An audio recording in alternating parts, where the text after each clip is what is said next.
기도하겠습니다. 하나님 아버지, 은혜와 사랑을 감사합니다. 저희들을 여기까지 사랑으로 강권하여 주심을 감사합니다. 세상에서 듣고 보고 말하는 것이 육신의 것으로 하지 않게 하시고 하늘 아버지의 말씀으로 보고 듣고 말할 수 있는 능력으로 함께하여 주시옵소서. 이 시간에도 하나님의 말씀을 사람의 교훈으로 듣지 않게 하시고 영과 진리로 예배하는 시간이 되게 하여 주시옵소서. 예수 그리스도 이름으로 기도합니다. 아멘. 네, 반갑습니다. 우리 옆사람과 인사 나누시죠. 반갑습니다. 네. 오늘 혹시 새로 오신 분 계신가요? 손 좀 들어주세요. 네, 두 분 계시네요. 네, 뜨거운 박수로 환영하겠습니다.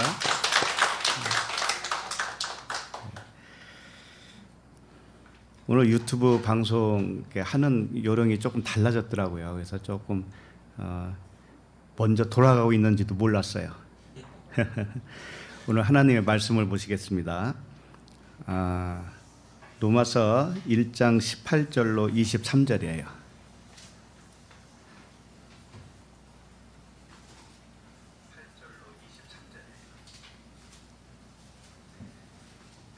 로마서 1장 18절부터 23절. 자, 시작. 하나님의 진노가 불의로 진리를 막는 사람들의 모든 경건하지 않음과 불의에 대하여 하늘로부터 나타나나니 이는 하나님을 알만한 것이 그들 속에 보임이라. 하나님께서 이를 그들에게 보이셨느니라. 장세로부터 그의 보이지 아니하는 것들 곧 그의 영원하신 능력과 신성이 그가 만드신 만물에 분명히 보여 알려졌나니 그러므로 그들이 핑계하지 못할지니라. 하나님을 알되 하나님을 영화롭게도 아니하며 감사하지도 아니하고 오히려 그 생각이 허망하여지며 미련한 마음이 어두워졌나니 스스로 지혜 있다 하나 어리석게 되어 썩어지지 아니하는 하나님의 영광을 썩어질 사람과 새와 짐승과 기어다니는 동물 모양의 우상으로 바꾸었느니라. 아멘. 로마서 네 번째 말씀 제목은 불의와 하나님의 진노입니다. 왜 하나님의 진노가 일어날까요? 오늘 말씀은 하나님에게 왜 진노가 일어났을까라고 하는 부분을 살펴보고 그 진노가 언제 나타나는가 이런 부분을 좀 살펴보게 되겠습니다. 사실 인간은 하나님에게 있어서는 동물처럼 보는 거예요. 하나님은 하찮은 동물처럼 봐요. 그래서 어떻게 보면은 하나님이 이 하찮은 인간에게 진노를 하실 수가 있을까 이런 생각을 하게 되죠. 예를 들면 우리가 지렁이가 있잖아요. 땅 속에 있는 지렁이를 보면서 분노하십니까? 분노할 필요가 없잖아요. 그와 같이 하나님도 우리를 볼 때 진노할 필요가 있을까? 왜 진노할까? 우리하고 상대가 안 되는데. 그 에레미야 17장 9절에 보면 이런 말씀이 있어요. 만물보다 거짓되고 심히 부패한 것은 마음이라 누가 등이 이를 알리오마는 이런 말씀이 있어요. 그래서 모든 인간은 심히 부패했다는 거죠. 만물보다도 거짓되다라고 하는 겁니다. 이런 우리 인간을 하나님이 왜 진노를 부으실까? 하나님이 사람을 지으셨고요. 사람의 마음이 부패했다는 사실도 잘 아셔요. 하나님은. 근데 굳이 진노를 일으키실까? 그냥 내버려 두면 되잖아요. 내버려 두면 어차피 천국에 못 갈 거 아니에요. 근데 하나님이 왜 진노해가지고 그 원한을 갚는 것처럼 그렇게 보이느냐 이거죠. 그 창세기 8장 21절에도 이런 말씀이 있어요. 그 노아의 방주가 끝나고 나서 하나님이 여호와께서 그 향기를 받으시고 그 중심에 이르시되 내가 다시는 사람으로 말미암아 땅을 저주하지 아니하리니 이는 사람의 마음이 계획하는 바가 어려서부터 악함이라. 내가 전에 행한 것 같이 모든 생물을 다시 멸하지 아니하리니. 노아의 방주 아시죠? 홍수로 싹 멸망시키고 8명만 구원했죠. 그런데 그러고 나서 주님이 하신 말씀이에요. 사람을 보니까 어려서부터 계획하는 거가 다 악하다는 거예요. 악하대요. 그래서 뭐라고 했냐면은 모든 생물을 다시 멸하지 아니하리라 그랬어요. 포기한 것처럼 보이잖아요. 근데 사실은 이제 그 부분 들어보신 분은 알겠지만 그 물세례로 한번 죽은 거죠. 그러니까 물세례로는 다시 안 하겠다 이거예요. 이제 불세례로 하겠다 이런 얘기죠. 어쨌든 하나님의 진노가 무엇 때문에 일어났고 그 진노가 사람에게 언제 나타나는가 이걸 좀 살펴보도록 하겠습니다. 하여튼 요즘 장마비가 굉장히 심하잖아요. 피해가 속출하고 있는데 이럴 때 어떤 생각이 들어요? 하나님의 진노하신다고 하는 생각이 들어요, 안 들어요? 안 들으시는 모양인데 피해가 없는 분들은 별로 생각이 안 날 수도 있어요. 그러나 피해를 입은 당사자는 어떻게 생각하겠어요? 하나님이 화가 나셨나 봐 라든지 하나님이 참다가 이제 한번 이렇게 손을 대시나 보다 퍼부으시나 보다 그러니까 하나님의 진노로 생각하죠. 그러나 하나님의 말씀이 알려주시는 하나님의 진노는 달라요. 그거하고 달라요. 사람의 생각과 다르다고요. 하나님의 진노는 하나님의 진노는 우리를 살리기 위해서 주시는 거예요. 우리를 살리기 위해서. 홍수로 인해서 피해를 입고 인명 피해도 있습니다만은 당사자에게는 진노처럼 느껴질 수가 있습니다만은 하나님이 하시는 성경적인 진노는 우리를 살리기 위해서예요. 살리기 위해서. 그래서 우리가 착각을 하시면 안 돼요. 하나님은 하나님의 진노가 세상적으로 볼 때 그 뭐 지진이 일어난다든지 쓰나미가 일어난다든지 그런 것으로 생각하시면 안 돼요. 에레미야 29장 11절에 보면 여호와의 말씀이니라 너희를 향한 나의 생각을 내가 아나니 평안이요 재앙이 아니니라 너에게 미래와 희망을 주는 것이니라 이런 말씀이 있어요. 하나님은 어찌하든지 우리를 향한 그 사랑이 있는데 그 사랑은 재앙이 아니라는 거예요. 재앙이 아니고 평안이라는 거죠. 그리고 소망을 주는 거예요. 소망을. 그러니까 오늘 말씀도 우리에게 평안을 주는 말씀이죠. 불의와 진노 이런 단어가 등장했음에도 불구하고 역시 희망을 소망을 주는 말씀이다 이거예요. 평안을 주는 말씀이다. 그렇기 때문에 하나님께 항상 감사할 수가 있어요. 우리는 감사할 수가 있어요. 자, 그러면 18절 한 절씩 이렇게 보도록 하겠습니다. 18절 다시 한번 읽어볼까요? 하나님의 진노가 불의로 진리를 막는 사람들의 모든 경건하지 않음과 불의에 대하여 하늘로부터 나타나니. 네.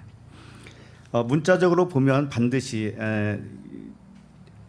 사실적으로 보면 하나님의 진노가 불의로 진리를 막는 사람들의 모든 경건하지 않음에 나타난다 이거예요. 그러니까 하나님의 진노는 언제 임하나? 하나님의 진노는 왜 생겼느냐?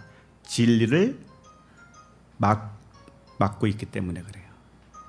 다른 게 아니고 진리를 막고 있기 때문에요. 진리를. 하나님의 진노가 왜 생겼다고요? 진리를 막았기 때문에. 그리고 그 하나님의 진노가 나타나는 이유는 뭐예요? 진리를 드러내기 위해서. 그러지 않겠어요? 예. 그래서 그러면 진리를 막는 것이 뭐라고 했습니까? 여기에 보면 그렇죠. 경건하지 않는과 불의라고 그랬습니다. 그러니까 모든 불의, 모든 경건하지 않은 거, 그러니까 불경건, 불의, 불경건이에요. 불의, 불경건이 뭔가 하면은 진리를 막고 있는 것이다라고 하는 거예요. 그래서 진노가 쌓였어요. 하나님께 진노가 생겼습니다. 그럼 진노가 나타나는 것, 진노를 퍼붓는 것, 이게 뭐겠어요? 그 진리를 막고 있는 것을 전부 다 깨어버리는 거겠죠. 그래서 목적이 뭐예요? 진리가 드러나게 하기 위해서. 네. 진리가 드러나게 하기 위해서예요. 그래서 불의가 진리를 맡고 있는 불경건이 진노가 임해서 다 깨져버리면 불의한 사람이 어떤 사람으로 변하겠어요? 의로운 사람으로 변해요. 그럼 불경건한 사람이 깨지면 어떻게 변할까요? 경건한 사람이 되잖아요. 하나님의 목적이 여기에 있단 말이죠. 그래서 진노는 반드시 있어야 돼요, 없어야 돼요? 있어야 돼요. 왜냐하면 우리 사람은 처음부터 의로운 사람이 한 사람도 없기 때문에 그래요. 그러니까 불의예요. 우리는 불의로 지어졌어요. 그리고 불경건이에요. 자, 그럼 불의와 불경건이 진리를 맡고 있었는데 진노가 임해서 그 불의를 다 이렇게 태워버리고 삭제시키고 뚜껑을 열어서 이제 의로운 사람으로 만들어주고 불경건이 경건한 사람으로 만들어져요. 자, 이것이 뭐예요? 전부 다 하나님의 사랑이란 말이죠. 하나님의 사랑. 자, 그래서 성경에 나오는 이 단어, 용어 이런 것들은요, 세상에서 생각하는 용어와 좀 달라요. 많이 달라요. 진노하면은 어떻게 생각하냐면 세상적으로 보면은 진노는 멸망시키는 거잖아요. 그저 멸망시키는 데만 이유가 있잖아요. 그렇지만은 성경에서 말하는 진노는 분명한 목적이 있어요. 그것은 살리는 데 목적이 있어요. 살리는 데. 자, 그러면 단어를 여기 18절에 나오는 단어 몇 가지 있잖아요.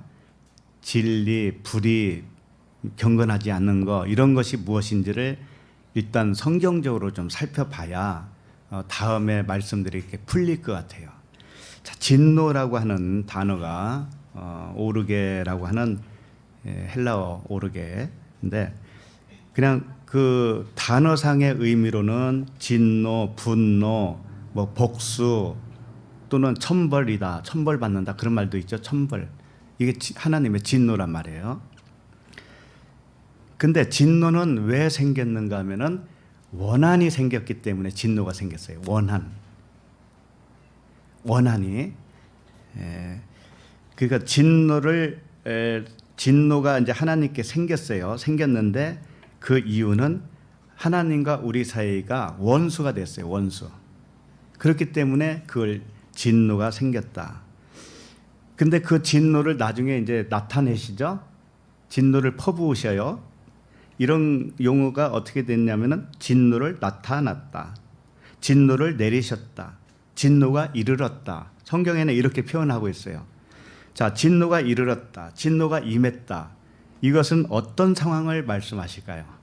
진노가 임했어요, 우리에게. 그럼 그게 어떤 상황일까요? 아까 진노가 원한이 생겼기 때문에 진노가 생겼다고 그랬죠. 그러면 그 진노를 완전히 퍼부으면은 원한 관계가 어떻게 된다는 걸까요? 그 원한을 갚아주는 은혜가 되죠. 그렇죠? 그러니까 진노를 우리에게 나타내시고 진노를 부어주시면 하나님과 우리 사이가 원수지간이었는데 그 원수가 이제는 없어진다고요. 벗이 된다고, 친구가 된다고요. 그러니까 반드시 그 진노는 우리에게 임해야 되는 것이죠. 그죠? 그래서 진노가 쌓인다. 하나님께 진노가 있다. 이것은 어떤 상황을 말씀하고 있는가 하면은 우리를 율법 아래 가두었을 때 그것을 진노가 주님에게 있다 이렇게 표현하는 거예요. 진노가 하나님께 있어요. 그건 뭐냐면은 우리를 하나님의 자녀들을 율법 아래에 딱 가두는 거예요. 가두는 거. 가두면은 우리는 하나님의 진노 아래에 있는 거예요, 아닌 거예요? 진노 아래에 있는 거예요. 그러면 진노가 부어지는 것은 뭐냐면 그 율법에서 우리를 해방시켜 주는 거예요. 그걸 말하는 겁니다. 그래서 우리가 진노 중에 들어가야 돼. 일단은 성경은 항상 하나님의 자녀들에 대하여 하시는 말씀입니다. 하나님의 자녀가 아닌 사람하고는 관계없어요. 그러니까 모든 사람이 불의하고 모든 사람이 진노 아래 있다라고 하는 것은 하나님의 자녀들에게 해당되는 말씀이에요. 이 지구상에 지금 현재 73억, 75억이 된다고 할지라도 그 모든 인간이 하나님 진노 아래에 있다라고 볼 수가 없다니까요. 일단은 율법 아래에 갇혀야 되는 거예요. 율법 아래에 갇힌 사람만 하나님의 진노 아래에 머무르게 된 거예요. 그리고 나서 그 진노를 나타내시면 거기서 해방되는 겁니다. 그렇기 때문에 하나님의 자녀가 아닌 사람들은 이 관계가 없는 이야기예요. 솔직히 말해서. 그러니까 우리 한 사람 한 사람 이야기니까 이게 다 은혜의 이야기고 사랑의 이야기예요. 그러면 진노 중에 있다라는 것은 율법 아래 가둬놨다라는 것이죠. 그리고 그 진노를 나타내는 것이 뭔가 하면은 율법에서 해방시켜 주는 거라고 그랬죠. 그걸 하나의 스토리로 한번 살펴보도록 하겠습니다. 누가복음 보세요. 누가복음 18장 6절부터 8절입니다.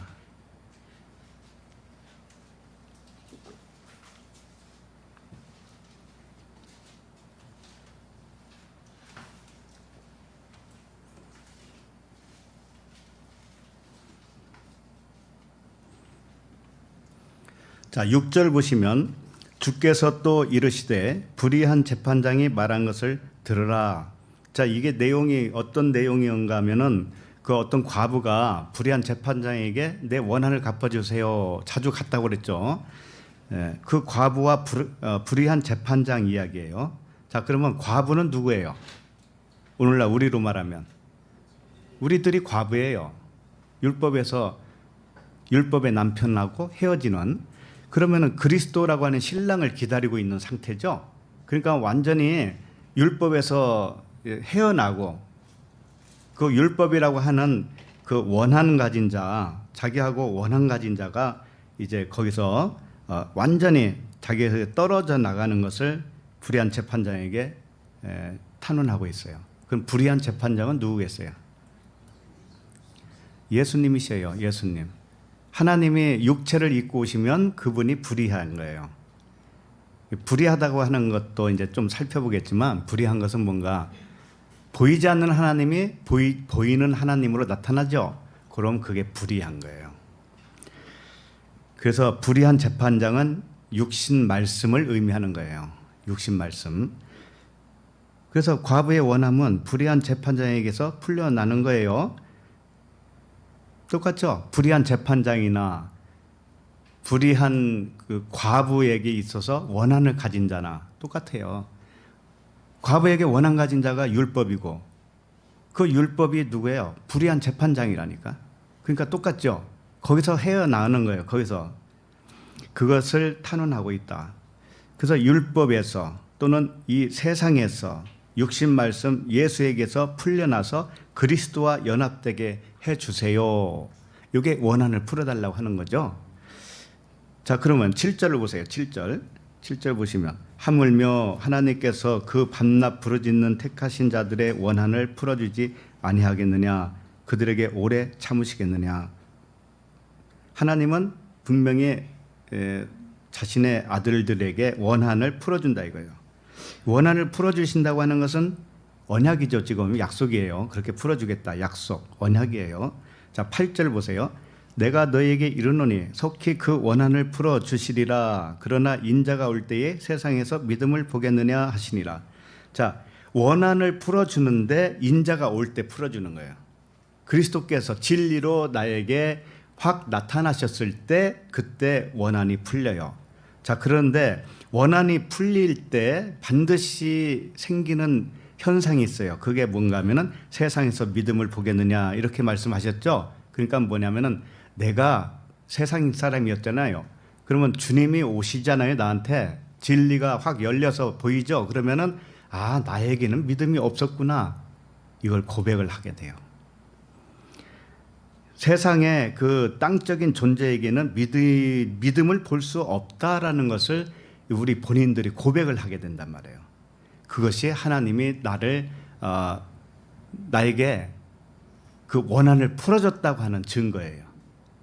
하나님이 나에게 원한을 풀어준 증거가 뭔가 하면은 나에게는 믿음이 없었네. 이 고백이라니까요. 그래서 진노가 나타나는 것은 하나님의 진리가 은혜로 나타나는 것과도 같은 거예요. 진노가 나타났다 할 때는 계시로 열린 것을 말하는 거예요. 계시로 열렸다. 우리가 율법 아래에 다 갇혀 있었는데 계시로 열려요. 눈이 열려요. 듣는 귀가 달라져요. 그러면 하나님의 말씀을 율법에서 해방되는 거예요. 율법이라고 하는 하나님의 말씀에서 해방돼요. 자, 그렇게 되면은 우리가 평강을 누릴 수가 있는 것이죠. 그래서 율법으로 우리에게 하나님이 그 설명을 자주 하셨습니다. 율법을. 자, 여기 한 구절을 좀 보도록 하겠습니다. 로마서 4장 15절을 보세요. 그 율법과 진노 이 관계를 잘 설명했습니다. 로마서 4장 15절.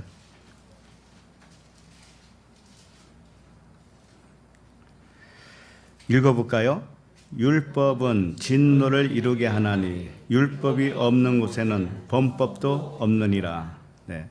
하나님의 진노가 왜 이루어지는가 하면은 율법이 있기 때문에 그래요. 근데 일단은 율법이 있어야 하나님의 진노 아래에 들어가는 것이고 또 그렇게 해야만이 내가 범법자라는 것을 인정을 할 수가 있습니다. 육신의 행위로는 의롭다함을 얻을 자가 없다라는 것을 알기 위해서는 율법의 진노를 우리는 받아야 되는 거예요. 그래서 율법은 필연적으로 있는 것이고 율법 아래에 들어온 사람만 하나님의 자녀가 될 수가 있어요. 그래서 율법 아래에 가두어서 범법한 자를 만들고 범법한 자가 되면은 죄의 삭은 뭐예요? 사망이구나. 이게 진노 아래에 가두는 겁니다. 이렇게 가두어요. 가두고 나서 육신으로는 의롭다함을 받을 육체가 없다라고 하는 사실을 토해내게 해요. 그렇게 한 다음에 의롭게 되는 것은 오직 믿음으로 말미암아 산다라는 것을 가르쳐 주는 거예요. 육신의 의로는 의롭게 될 수가 없다라는 것을 가르쳐 주는 거예요. 그러니까 그게 불의로 진리를 막고 있는 우리가 불의가 뭐예요? 율법이란 말이에요. 그렇게 막고 있다가 이게 다 진노가 임해서 계시로 눈이 열려서 귀가 열려서 육신으로는 의롭게 될 장사가 없구나. 오직 믿음으로만 되는 것이구나 라는 것을 이제 믿게 되어져요. 그래서 이런 모든 과정을 해서 완성을 이루기 위해서 필연적으로 그 과정을 말할 때 보면은 우리는 율법 아래에 가두는 것이고 진노 아래에 머물게 되는 것이고 그 다음에 진노가 부어지고 그 다음에 은혜의 믿음으로 살 수 있다라고 하는 그런 믿음을 갖게 되는 것입니다. 그렇게 해서 결국은 진노를 내리는 것은 율법에서 진리로 자유케 하게 자유를 주시는 거죠. 그래서 갈라디아서 3장 23절을 잠깐 볼까요? 갈라디아서 3장 23절.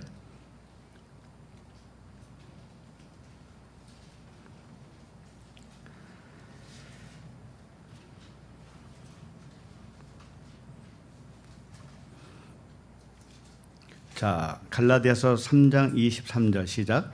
믿음이 오기 전에 우리는 율법 아래에 매인 바 되고 계시될 믿음의 때까지 갇혔느니라. 네. 결국은 믿음으로 사는 거예요. 우리는 믿음으로. 그런데 믿음이 오기 전에는 율법 아래에 매인 바 되었다.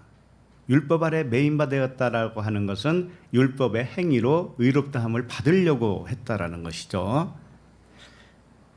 그러니까는 율법 아래 매인 바 된 것이 뭔가 하면은 진노 중에 있는 거예요. 하나님의 진노 중에. 그러니까 진노 중에 있다고 하지만 그게 좋은 거예요, 나쁜 거예요? 좋은 거예요. 반드시 열어주기 위해서 매였으니까. 그 다음에 계시될 믿음의 때까지가 뭐냐면은 진노가 임한 거예요. 계시될 믿음이 왔잖아요. 그러면 그게 진노가 임한 거라고요. 진노가 나타난 거예요. 그래서 그렇게 진노가 임하고 계시될 믿음이 주어질 때까지 율법 아래에 매여 놓았다. 매인바 되었다. 이것은 필연적이에요. 하나님의 방식이에요. 하나님이 우리를 구원하는 방식. 그래서 다르게 표현하면은 예수 안에 매인바 된 것이 예수 육신 말씀 육체. 예수님 육체잖아요. 근데 육신 말씀이잖아요. 그분은 말씀이 육신이 됐으니까 그분은 성경으로 말하면 성경 66권 문자예요. 문자가 예수란 말이에요. 자, 이 예수 안에 매인바 된 것이 뭔가 하면 하나님의 진노 아래에 있는 거예요. 하나님의 진노 아래에 있는 거예요. 그리고 예수가 그리스도로 계시된 것이 진노가 나타난 거예요. 예수를 그리스도로 이제 깨닫게 되어지잖아요. 그러면 하나님의 진노가 나에게 나타난 거라고요. 심판을 받은 거예요. 이렇게 되는 것이 전 구원의 과정이다라고 하는 거예요. 그래서 하나님의 모든 이 말씀은 다 은혜예요. 은혜. 자, 그래서 성경의 그 용어나 단어들은 세상에서 통용되는 뜻과 일치하지가 않아요. 세상의 용어는 그림자입니다. 항상 모형이고 그림자예요. 자, 그러면은 지금 진노가 무엇인지를 이제 살펴봤습니다. 진노가 좋은 거예요, 나쁜 거예요? 좋은 거예요. 다 아멘이에요. 우리는 아멘밖에 없어요. 그래서 진노는 알았고, 그럼 진리가 뭔가요? 진리를 뭐라고 그래요? 헬라어로 알레테이아라고 그러죠? 진리를 알레테이아. 이 알레테이가 뭔가 하면은 숨기지 않았다라는 뜻이에요. 숨기지 않았다. 참된 것이다. 그러니까 율법은 겉에 포장된 거라면 그 안에 진리가 숨어 있어요. 그런데 참된 것이에요, 그게. 그런데 율법이 이제는 이렇게 찢기고 깨지고 그러면 그 안에서 진리가 나오겠죠. 참된 거. 그러니까는 숨기지 않은 것이 되겠죠. 그래서 진리는 영이라고도 해요. 영과 진리. 그 다음에 그리스도라고도 합니다. 그리고 하나님은 영이시라고 그랬죠. 하나님은 영이시라고 그랬어요. 그러니까 하나님은 영이시고 하나님은 진리이시고. 그런데 결국은 진리를 불의가 막고 있었다고 그랬습니다. 아까 불의가 진리를 막아요. 자, 그럼 진리가 참된 것이고 나타나는 숨기지 않은 것인데 진리가 나타나지 않으면 불의로 막고 있는 것인데 결국은 누구를 막고 있는가 하면은 하나님을 막고 있는 거예요. 하나님을 막고 있는 것이 불의예요. 불의. 진리는 뭔지 알겠죠? 하나님 자신을 말하는 거예요. 그러나 결국 보통 사람들이 하나님 하면은 문득거려서 하나님 하면은 잘 이해를 못한 것일 수도 있기 때문에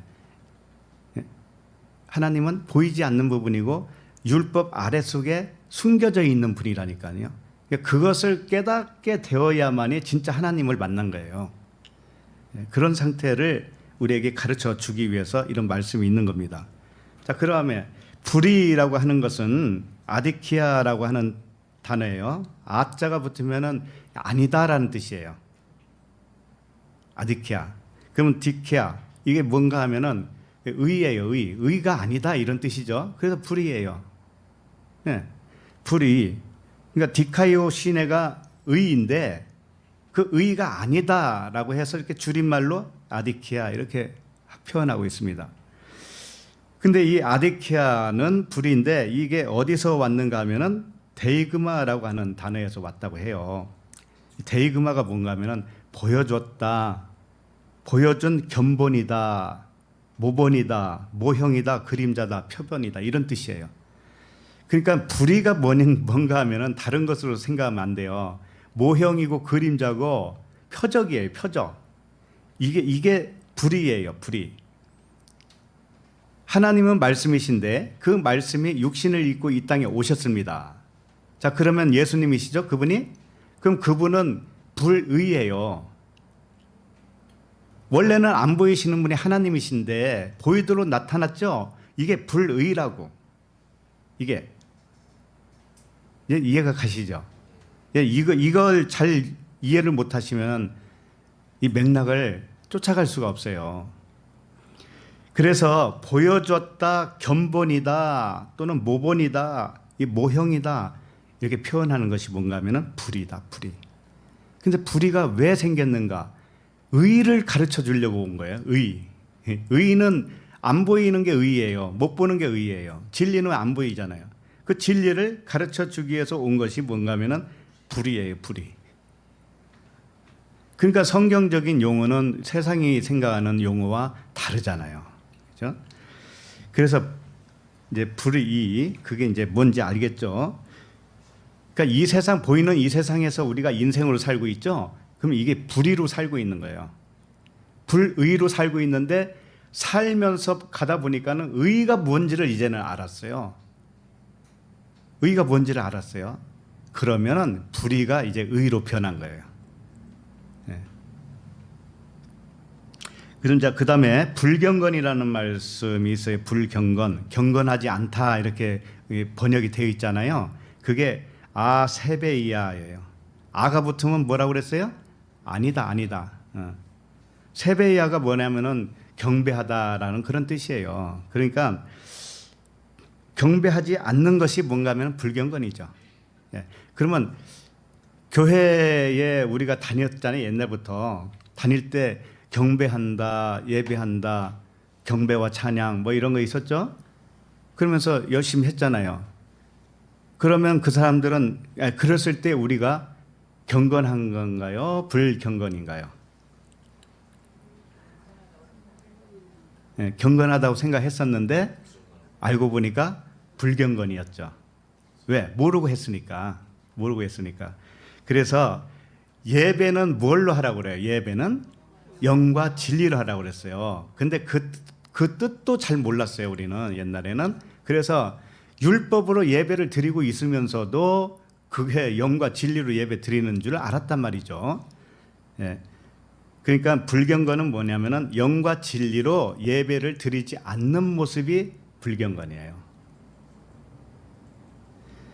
그러면 영과 진리로 예배를 안 드리고 다른 방법으로 드린다는 게 뭔가 하면은 사람의 교훈을 말하는 거예요. 사람의 교훈. 하나님의 말씀을 영과 진리로 해석하지 못하죠. 그러면 전부 다 예외 없이 사람의 교훈이 됩니다.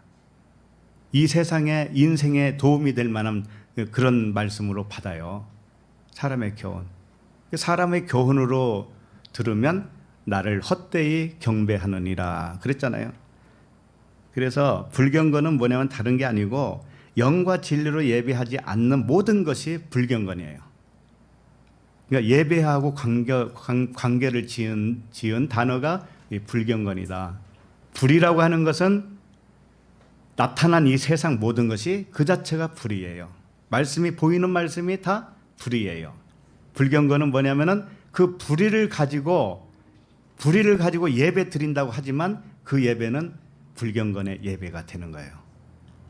그러니까 진짜 영과 진리로 예배가 되려면 어떻게 되냐면 결국은 불의가 의로 바뀌어야 되는 것이고 불경건이 경건으로 바뀌어야 영과 진리로 예배드리는 모습이 되는 것이죠. 자, 그러면 또 어떤 그 스토리가 하나 있는데 그 부분을 좀 살펴보면서 보도록 하겠습니다. 마가복음 3장 1절로 5절이에요. 마가복음 3장 1절.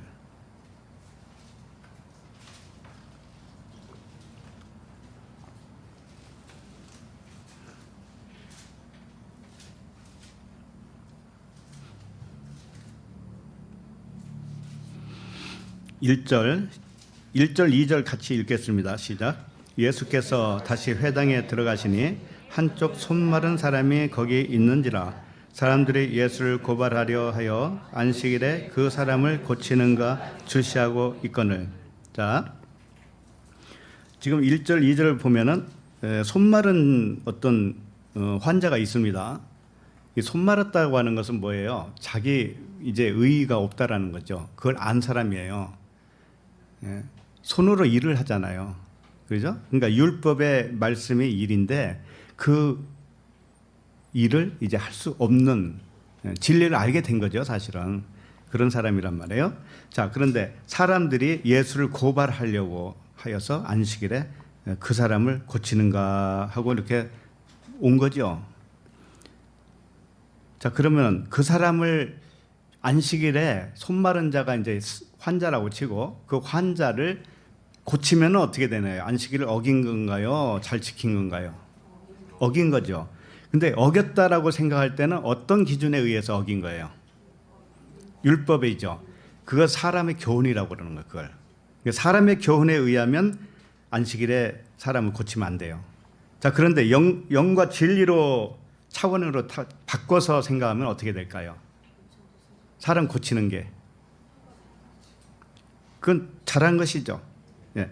그러니까 이런 거잖아요. 안식일이라고 하는 것은 영적으로 보면은 내가 요단강을 건너서 안식일에 가나안에 들어가는 것과 똑같잖아요. 그러니까 율법의 1세대가 완전히 죽고 2세대로 들어가서 거기서 사는 거죠. 그게 안식이란 말이에요. 그러니까는 뭔가 하면 안식일은 안식일에 준 이유는 뭐냐면은 죽고 새롭게 살아서 안식을 하는 것이구나. 이걸 알았습니다. 그럼 반드시 여기서 사람을 고치는 게 안식일의 일이에요.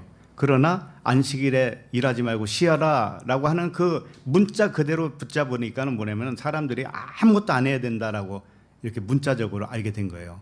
그게 사람의 교훈이라는 뜻이에요. 자, 그럼 3절을 볼까요? 3절 시작. 예수께서 손 마른 사람에게 이르시되 한가운데에 일어서라 하시고, 손 마른 자는 자신에게 아무런 능력이 없다라는 걸 깨달은 자예요. 자, 4절 시작. 그들에게 이르시되 안식일에 선을 행하는 것과 악을 행하는 것, 생명을 구하는 것과 죽이는 것 어느 것이 옳으냐 하시니 그들이 잠잠하거늘. 자, 주님이 한 말씀 하셨습니다. 뭐라고 했냐면은 안식일에 선을 행하는 것과 악을 행하는 것. 그다 선을 행하는 것은 영과 진리로 예배하는 거예요. 우리가 안식에 내 마음이 항상 예배자가 되는 것이죠. 자, 그런데 악을 행하는 건 뭐예요? 사람의 교훈으로 불경건한 자예요. 말하자면 불경건한 자. 이들은 안식일을 잘 지키는 것이 하나님을 경배하는 것으로 생각을 했지만, 그런데 실상을 알고 보니까 그것은 문자대로 한 거란 말이죠. 안식일에 아무것도 안 하고 엘리베이터 버튼도 누르지 말아야 되고 집안에 스위치도 키면 안 되고, 이거 안식일은 하면 안 된다. 이렇게 섬기고 있는 사람들이 뭔가 하면은 불경건한 자예요. 이스라엘 그 동네 가면 다 그러고 있어요. 그죠? 물론 다는 아니겠죠. 진리를 깨닫는 사람도 있겠죠. 그게 불경건이에요. 그게 경건한 척 했는데 다 불경건이란 말이죠. 그 다음에 악을 행하는 건 불경건한 거죠. 그 다음에 생명을 구하는 건 뭘까요? 경건한 자죠. 경건한 자. 영과 진리로 예배하는 자. 그죠? 죽이는 건 뭘까요? 불경건한 자예요.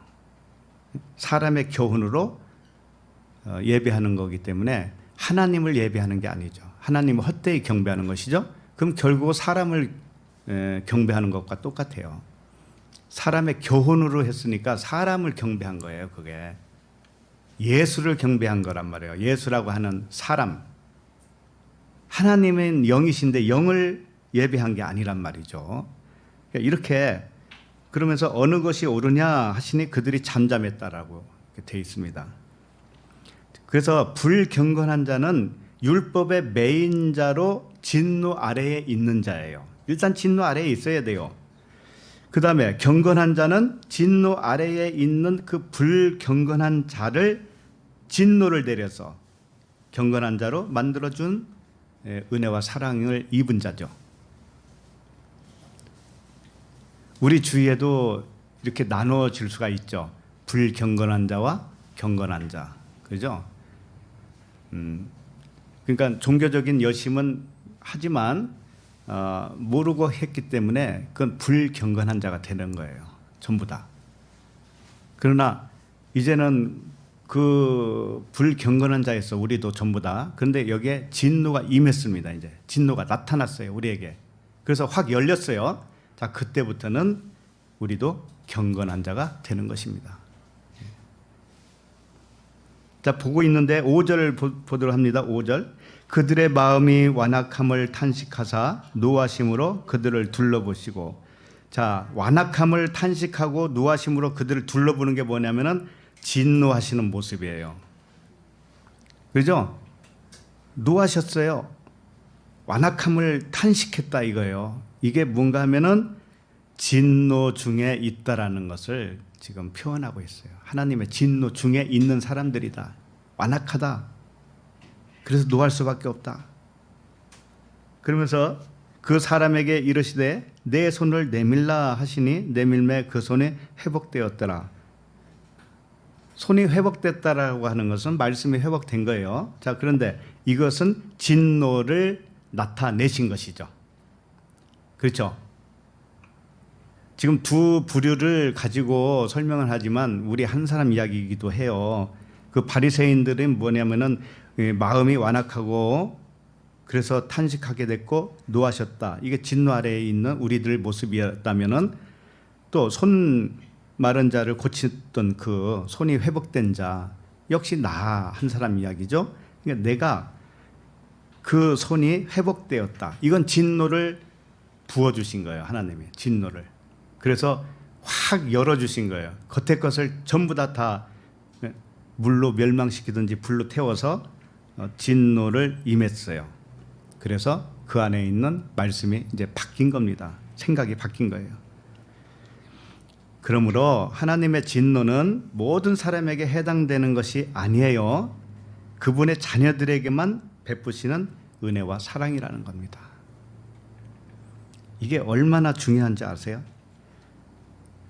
제자들이 주님이 그랬잖아요. 전도 좀 하고 와라 그랬어요. 전도. 제자들이 나가가지고 전도를 했어요. 그랬더니 사단이 하늘에서 막 번개같이 떨어졌다고 자랑했잖아요. 그게 오늘날로 말하면 뭐예요? 나를 통해서 다른 사람이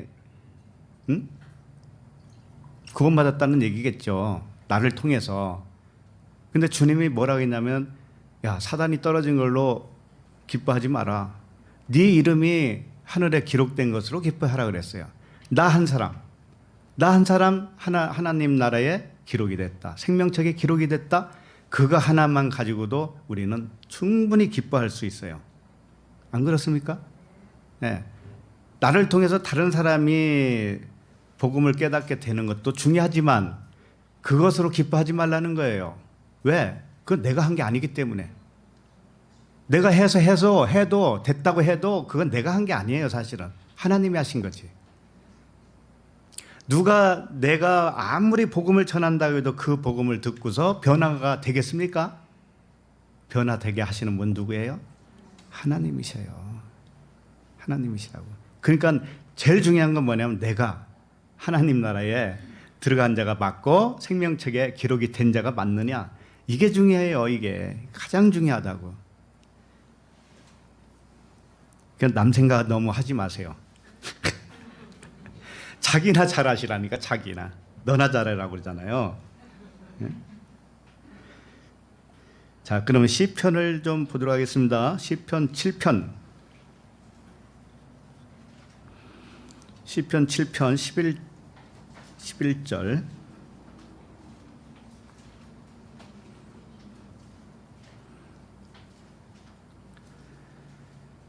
시편 7편 11절 시작. 하나님은 의로우신 재판장이시며 매일 분노하시는 하나님이시다. 네, 하나님은 의로우신 재판장이라고 그랬죠. 불의한 재판장이 아닙니다. 하나님은 원래 의로우셔요. 하나님은 영과 진리시기 때문에. 그런데 그분이 재판장이시면서 매일 분노하신다는 거예요. 매일 분노하는 게 뭐예요? 보이는 것을 보이지 않는 것으로 못 보면 그걸 분노한다고 그러는 거예요.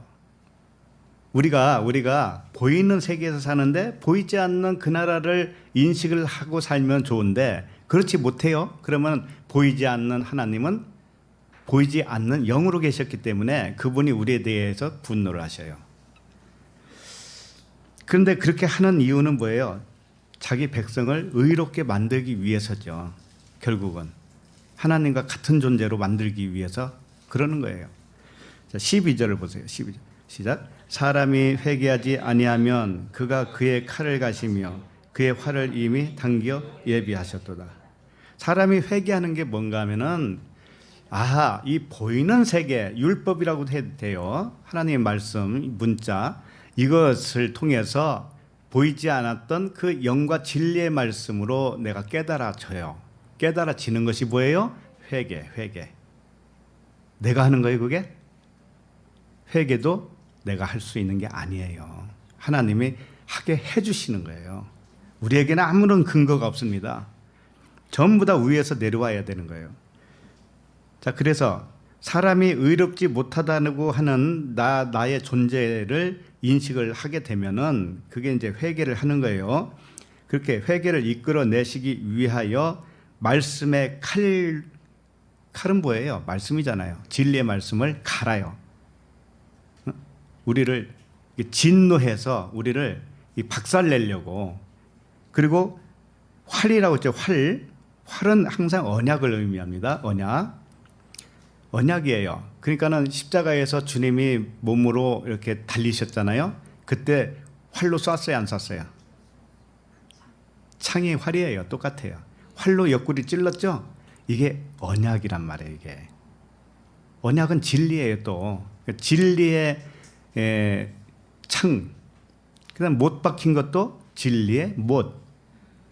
그렇게 해서 우리를 의롭게 만들어 주시겠다라고 하는 하나님의 은혜를 말씀하신 거예요. 자, 13절에도 보면은 13절 시작. 죽일 도구를 또한 예비하시며 그가 만든 화살은 불화살 드리로다. 이랬습니다. 죽일 도구는 뭐냐면은 십자가잖아요. 십자가에 매달죠. 나무. 그게 뭔가 하면은 언약의 진리 기둥이라는 뜻이에요. 십자가가. 그리고 불화살은 뭐예요? 불은 뭐예요? 성령을 의미하잖아요. 그러니까 불화살은 성령, 진리 되시는 성령, 진리의 성령이 오시면 우리에게 세 가지를 책망을 하셔요. 죄에 대하여, 의에 대하여, 심판에 대하여. 이 세 가지를 우리를 찔러서 우리가 육신의 눈이 어두웠고 귀가 어두웠기 때문에 찔러서 겉의 것을 벗겨내는 겁니다. 할례를 하는 거예요. 그래서 마음에 할례를 해서 보이지 않는 것을 보게 하는 겁니다. 이게 하나님의 은혜죠. 그래서 불이라고 하는 것은 보이는 겁니다. 보이는 이 세상이고 이 세상으로부터 온 육신의 생각이에요. 불이라고 하는 것은.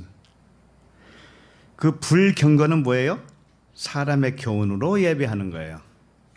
그러니까 세상에서 온 육신의 생각이 불의라면 그 불의로 예배하는 것이 뭐냐면 불경건이에요. 이 육신의 생각, 사람의 교훈을 한마디로 말하면 헛된 말 또는 거짓말이라고 합니다. 헛된 말 또는 거짓말이라고 해요. 그래서 이 부분도 좀 살펴봐야 돼요. 에베소서 5장 6절을 펴보세요.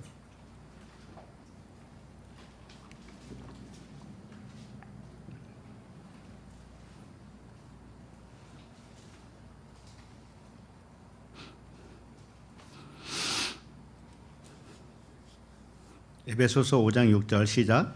누구든지 헛된 말로 너희를 속이지 못하게 하라. 이로 말미암아 하나님의 진노가 불순종의 아들들에게 임하느니라. 네. 오늘 로마서 표현으로 말하면 하나님의 진노가 불의로 진리를 막는 자에게 임한다고 그랬어요. 그렇죠? 불의로 진리를 막는 자에게 진노가 임한다고 그랬습니다. 근데 여기서는 어떨 때 하나님의 진노가 임한다고 그래요? 헛된 말로 속이고 있을 때, 하나님의 진노가 그 불순종의 아들들에게 임한다 이렇게 되어 있어요. 자, 그러니까 헛된 말, 거짓말하는 것은 불의죠. 불의로 진리를 막고 있는 것과도 같은 것이죠.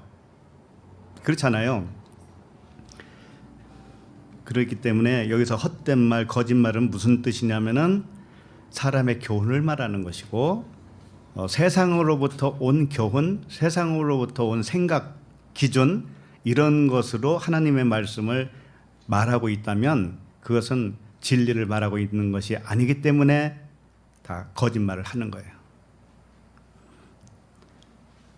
그래서 보이는 것을 표적으로 알아야 되는데, 보이는 세상, 우리가 살고 있는 이 세상이 표적으로 주었다라는 것을 알아야 돼요. 근데 표적으로 줬다라는 사실을 모르면 이 세상의 언어는 전부 다 헛된 말이 돼요. 거짓말이 돼요. 그래서 그걸 불순종의 아들들이라고 하는 거예요. 불순종의 아들들. 그런데 그 불순종의 아들들에게 뭐가 임해요? 하나님의 진노. 그게 은혜예요. 은혜. 그게 사랑이에요. 진노가 임해야 되는 거예요. 진노가 임하는 것이 뭐냐면 계시해 준다라는 뜻이죠. 계시. 열어주신다. 자, 이 같은 말씀을 다른 곳에서도 하셨는데 좀 살펴보도록 하겠습니다. 골로새서 3장 5절 좀 보세요. 골로새서 3장 5절.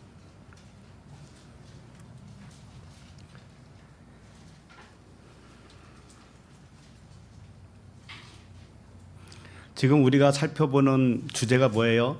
불의가 뭐냐, 불경건이 뭐냐, 그런 그거죠. 예, 거짓말이 뭐냐, 율법 아래에 있는 것이 뭐고 율법 아래에서 해방되는 것이 뭔가, 그런 것들을 지금 살펴보고 있습니다.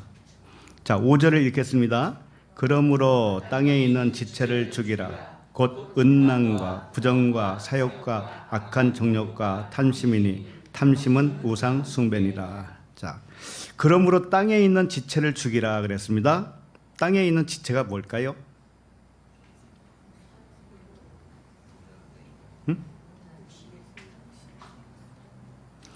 예, 거기 나오죠. 뭐 음란, 부정, 사욕 그런 것인데, 일단은 땅에 있는 지체가 뭔지를 모르면 말씀이 풀어지지가 않아요. 그죠? 땅에 있는 지체가 뭐지? 예. 여러 가지 다양하게. 예. 땅에 있는 게 뭔가 하면은 하늘과 땅 있죠. 하늘과 땅. 하늘은 하나님, 보이지 않는 하나님이시라면 땅은 뭐예요? 보이는 하나님이에요. 보이는 하나님. 예수는 그리스도로 표현한다면 예수가 땅이고 그리스도는 하늘이란 말이죠. 그럼 뭘 죽이라는 거예요? 예수를 죽이라는 거잖아요. 그러니까 그분이 죽어 주시잖아요. 그러니까 우리들도 예수 차원의 생각들이 있을 거라고요. 육신의 생각. 그것을 여러 가지로 표현을 다르게 했을 뿐이죠.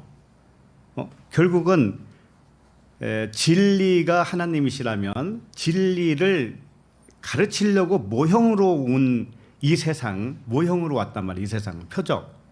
이 세상은 설명용이란 말이에요. 설명용. 우리도 인생을 살아가죠. 인생이 뭔가 하면은 설명을 하고 있는 거예요. 설명을. 주님이 진리에 대해서. 그거 하나밖에 없어요. 결국은. 우리가 인생 살아봐야 몇 살까지 가요?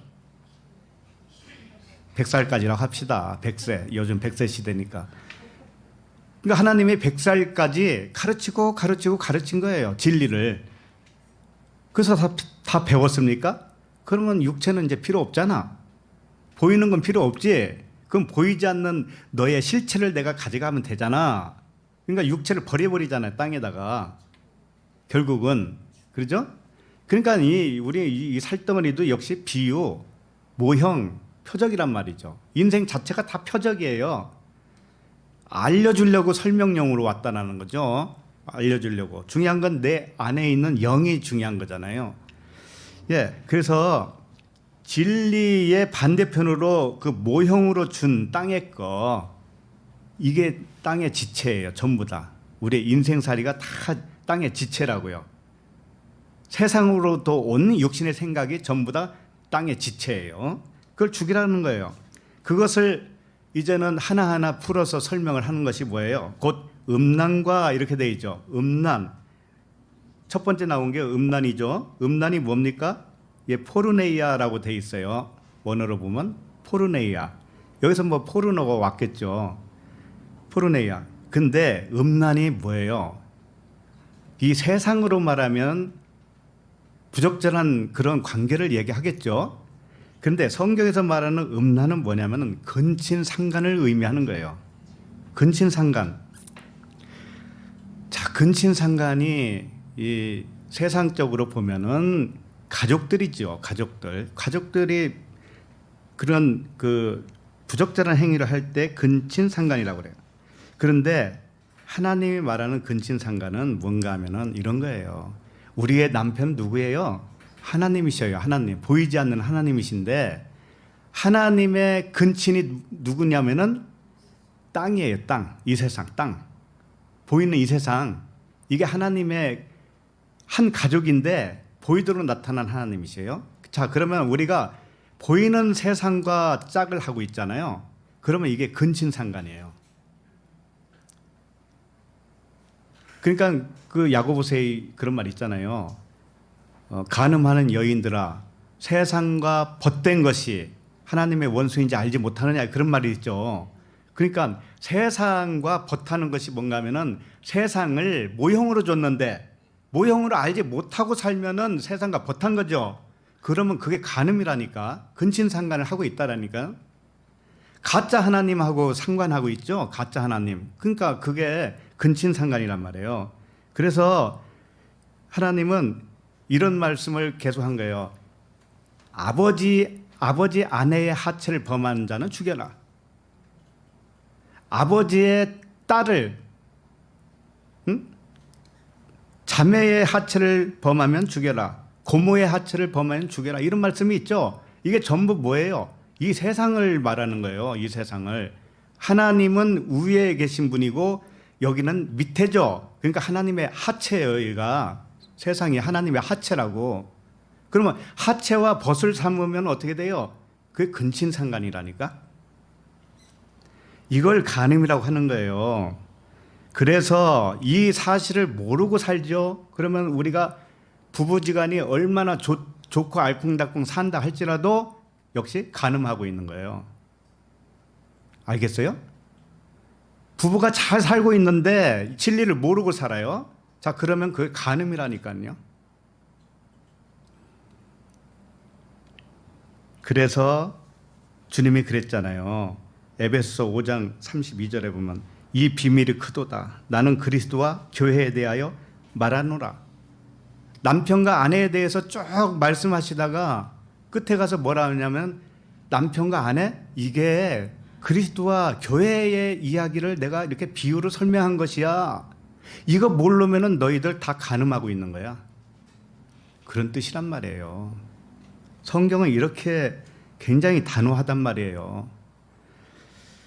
자, 그 다음에 지금 계속 읽는 것인데 곧 음란과 그 다음에 뭐예요? 부정과죠. 부정과 사욕과 악한 정욕과 탐심이니 이걸 통틀어서 탐심이라고 해요. 이게 종목이 몇 가지 있어도 탐심은 우상숭배이라고 그랬습니다. 탐심이 뭔가 하면은 플레오넥시아라고 하는 단어인데 첫 번째로 준 모형이라는 뜻이에요. 첫 번째로 준 모형을 붙잡는 것이 탐심이에요. 첫 번째로 준 게 뭐예요? 이 세상이죠. 보이는 세상이죠. 율법이죠. 네, 우리 육신의 생각이죠. 이게 장자란 말이에요. 장자. 죽어야 할 장자. 근데 이것을 붙잡고 있네요. 붙잡고 있어요. 그럼 이게 탐심이란 말이죠. 보이지 않는 그 나라를 사모하지 않고 이 세상에서 어떻게 잘 살까에만 꽂혀 있으면 이게 탐심이라는 것이죠. 그래서 6절 보면 이것들로 말미암아 하나님의 진노가 임하느니라. 예, 이것들로 인해서 하나님의 진노가 임해요. 그럼 진노가 임하는 것이 좋다고 그랬잖아요. 그죠? 탐심을 이제 깨어주기 위해서 진짜를 가르쳐 주려고 이제 간음을 못하게 이제 하려고 그리스도와 우리를 연합시키려고 그리스도와 우리가 연합되어지면 끝나는 거예요. 사실은 그거 이상이 없어요. 아무것도.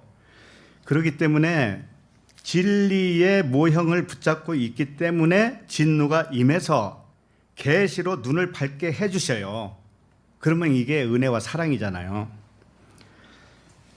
자, 그래서 이 다음 절부터는 이제 지금 18절 한 절 가지고 이렇게 오래 했습니다. 본문으로 다시 돌아오시면, 왜 이것이 잘 안 되면 그 다음 절로 가봐야 별 의미가 없기 때문에 그래요. 그래서 이렇게 오래 한 겁니다. 그래서 이 다음 절부터는 불의와 하나님의 진노의 관계를 더 쉽게 풀어서 설명하는 말이기 때문에 여긴 좀 빨리 나갈 수가 있어요. 19절을 읽겠습니다. 19절 시작. 이는 하나님을 알만한 것이 그들 속에 보임이라 하나님께서 이를 그들에게 보이셨느니라. 네. 불의로 매여 있는 아들들에게 하나님의 진노가 나타난다고 그랬잖아요. 아까 18절에서. 그죠? 진노가 나타나요. 그러면 그게 계시로 열린 거라니까요. 그러면은 하나님을 알아요, 몰라요? 알아요. 그 말씀이라고 이게. 하나님을 알게 된다는 뜻이에요. 하나님을 알만한 것이 그들 속에 보인단 말이에요. 이제는 보이기 시작한다고요. 하나님께서 이를 그들에게 보이셨느니라. 하나님이 보여주셔야 아는 거예요. 근데 눈으로 보는 게 아니란 말이에요. 진리는 눈에 보이는 것이 아니다라는 것을 통해서 보이지 않는 것을 보게 하는 거예요. 이거 신묘맞측해요. 하나님의 방법은. 자, 그래서 마가복음 4장 22절 제가 읽어드립니다. 마가복음 4장 22절에 드러내려 하지 않고는 숨긴 것이 없고 이렇게 말씀하셔요. 드러내려 하지 않고는 숨긴 것이 없다. 그러니까 드러내려고 숨겼다라는 것이죠. 예, 우리는 이 보이는 세상에 보이지 않는 것을 숨겨놨어요. 그런데 왜 그렇게 했는가 하면은 결국은 드러내려고 했다라는 거죠. 드러내려고. 그 다음에 나타내려 하지 않고는 감추인 것이 없느니라. 나타내려 하지 않고는 감추인 것이 없다. 그러니까 우리가 우리 안에서 나타내게 하려고 감춰놓았다. 감춰놓은 목적은 그거밖에 없다. 그러니까 결국은 감춰놓고 나중에 나타내지 않는 것이 없다라는 거예요. 숨겨놓으면 결국은 알게 해주신다 이거예요. 하나님의 은혜예요. 100%예요 이게. 그리고 숨기고 감추인 목적은 드러내고 나타내려는 것이다. 숨기고 감추인 것은 첫 번째 것이에요. 이게 진노 아래 가두는 것이죠. 숨기고 감추인 것은 뭐예요? 진리가 불의가 진리를 막고 있는 상태. 그러니까 진노 아래에 있는 거. 있는데 드러내고 나타내면 이 두 번째 것으로 보이는 것을 알게 되죠. 그럼 이게 진노가 임한 거예요. 진노가 임한 거. 계시로 열린 거. 이렇게 보시면 되겠습니다. 예, 하나님의 다 은혜예요. 그다음에 20절을 보겠습니다. 20절 시작. 창세로부터 그의 보이지 아니하는 것들 곧 그의 영원하신 능력과 신성이 그가 만드신 만물에 분명히 보여 알려졌나니 그러므로 그들이 핑계하지 못할지니라. 자, 이 말씀을 굉장히 오해하기 쉬운 말씀이에요. 뭔가 하면은 창세로부터 보이지 않는 것을 그의 영원하신 능력과 신성이 그가 만드신 만물에 보여줬으니까. 자, 이 세상을 보면서 아름다운 산을 보면서 아, 하나님이 이 세상을 만들었구나 이렇게 탄식을 하죠. 바다를 보면서 아, 이 바다를 하나님이 만들지 않고선 누가 했겠어? 이런 생각도 신앙이 없는 사람도 할 수 있어요. 무슨 얘기인지 알겠죠? 그러니까 그렇게 보편적으로 이 세상을, 이 우주 만물을 하나님이 만들었어 라고 믿는다고 해서 그게 진리를 안 건 아니란 말이에요. 그걸 말하는 게 아니에요 지금. 자, 뭐냐 그러면 하나씩 봅시다. 창세로부터 라고 했는데 크티시스 코스모스예요. 크티시스가 뭐냐면은 이 첫 번째로 준 것이다 라는 뜻이에요. 첫 번째로 보이는 거. 성경으로 말하면 성경 66권이 창세로 준 거라니까요. 그러니까 우주 만물 창조 딱 그것만을 얘기하는 게 아니에요. 이게 첫 번째로 준 그 코스모스인데 코스모스가 무슨 뜻이냐면은 장식품이라는 뜻이거든요. 코스모스가 세상이죠. 코스모스 세상을 코스모스라고 해요. 그런데 이 세상 코스모스는 뜻이 뭔가 하면은 장식품이야. 꾸며서 만든 거라. 그러니까 모형이라는 뜻이에요. 율법 성전을 딱 사람이 만들죠. 하나님이 이렇게 만들어 이렇게 하잖아요. 그 율법 성전이 뭐냐면 그게 코스모스예요. 세상이라고. 그러니까 지금 우리가 살고 있는 인생이 뭐예요? 꾸며놓은 장식이에요. 장식. 모형이란 말이에요. 모형. 그러니까는 창세로부터라고 하는 것은 그 모형으로 준 첫 번째 거 이런 뜻이에요. 모형으로 준 첫 번째 거. 보이는 세계. 나 한 사람의 말하면 내 마음, 육신의 생각, 마음 이런 것들이 뭐예요? 창세로부터 준 것이다. 자, 그다음에 그의 보이지 아니하는 것들, 곧 그의 영원하신 능력과 신성이 그가 만드신 만물에 분명히 보여 알려졌나니. 그러니까 모든 인간이 영원으로 계신 하나님의 능력과 신성을 만물을 보고 알려졌다는 뜻이 아니에요. 그런 뜻이 아니고 이 세상을 보니까는 하나님이 계신가 봐. 이렇게 아름다운 산과 들과 이 바다 강을 어떻게 사람이 만들 수 있어? 이게 우연히 생긴 거라고 볼 수 없어. 하나님이 만드는 게 분명한 거야. 요 정도까지 알았다고 해서 되는 게 아니라는 거죠. 그걸 말하는 게 아니에요. 그럼 뭐냐? 하나님의 자녀들만 보이는 세계가 보이지 않는 하나님을 알려주시기 위해 창조하셨다는 것을 아는 거예요. 예를 들면은 해가 있죠. 태양이 있잖아요. 그러면은 낮과 밤이 있죠. 낮과 밤. 낮과 밤은 태양이 없어졌다가 다시 뜨는 건가요? 태양은 그대로 있죠. 예, 하나님은 한 하나님이셔요. 그와 같이. 그런데 지구의 자전을 통해서 낮과 밤이 생긴 것뿐이죠. 그러니까 낮도 빛이고 빛이 있는 것이고 밤도 빛이 있는 거예요. 사실은 태양은 항상 그대로 있으니까. 자, 이런 것을 통해서 진리를 깨달으라고 하는 거예요. 진리를 깨닫는 것이 하나님의 목적이라는 거예요. 이게 아름다운 세계, 하나님이 지으신 창조 아름답도다 이렇게 찬양한다고 해서 되는 게 아니고, 이 우주 만물에는 하나님의 원리를 다 숨겨놨다니까요. 낮과 밤이 생기는 거, 한 식물이 자라서 열매 맺고 꽃이 피고 열매 맺고 이런 것들 전부 다 이게 뭔가 하면 요나의 표적이라는 뜻이에요. 전부 다 요나의 표적이에요. 하나님이 우리에게 이 세상을 주었을 때 표적으로 줬는데 요나의 표적밖에 없다고 그랬어요. 요나의 표적. 3일 길로 죽고 새로 태어나는 거잖아요. 그죠? 이 세상이 전부 다 그런 것으로 우리에게 가르쳐주고 있다니까요. 그것을 하나님의 자녀들은 깨닫게 된다라는 사실이지, 우주 만물 보면서 이거 하나님이 만든 게 틀림없어 이렇게 고백한다고 해서 진리를 깨달은 게 아니라는 거예요. 아셨죠? 그러니까 오늘 하루하루도 우리에게 일어나는 하루하루도 주님이 3일 길로 준 거예요. 요나의 표적으로 줬다고요. 오늘 하루 속에서도 그것을 우리는 깨닫고 기뻐하고 감사하는 거예요. 예. 그러므로 그들이 핑계하지 못할지니라 이렇게 돼 있죠. 핑계하지 못한다고 하는 것은 뭐냐면은 하나님이 만물에 하나님 자신을 이렇게 새겨놨으니까 너 나중에 하나님이 없다라고 너 핑계 못할 거야. 그러니까 너 지옥 가. 이런 건가요? 그게 아니에요. 이게. 그게 아니고 하나님의 진노를 받잖아요. 우리가 진노를 받으면 진리를 깨닫게 되죠. 그러면 더 이상 보이는 것을 진리라고 말을 할 수 있어요? 없어요? 없죠. 그 얘기를 한 거예요. 이게